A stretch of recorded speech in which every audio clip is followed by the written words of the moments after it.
তোমার নাম কি? পারমিতা দুল্লভ। তুমি কোন ক্লাসে পড়ছো? আচ্ছা, ওর রোল নাম্বার বলতে পারবেন আপনি?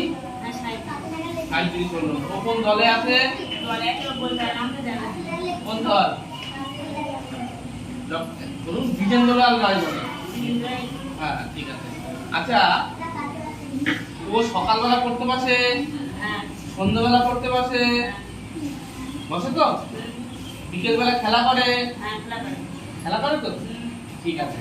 সকালবেলা উঠে দাঁত মাজে, ঠিক আছে তো? এগুলো দেখবেন, হ্যাঁ? আর ওকে একটু সাবান দিয়ে সবজিতে স্নান করবেন, জামা কাপড়টা যাতে পরিষ্কার হয় সেভাবে দেখবেন, হ্যাঁ? হাতের নখটা যাতে কাটে, এগুলো একটু দেখবেন, হ্যাঁ? বলুন তো, বড় হয়ে কি হতে চায়? বাহ, তাহলে খুব ভালো কথা। স্কুল পড়াবে, আমরা যেমন পড়াই এরকম পড়াবে, তাই না? খুব ভালো। তাহলে আপনার বাচ্চাকে একটুখানি পড়াশোনাটা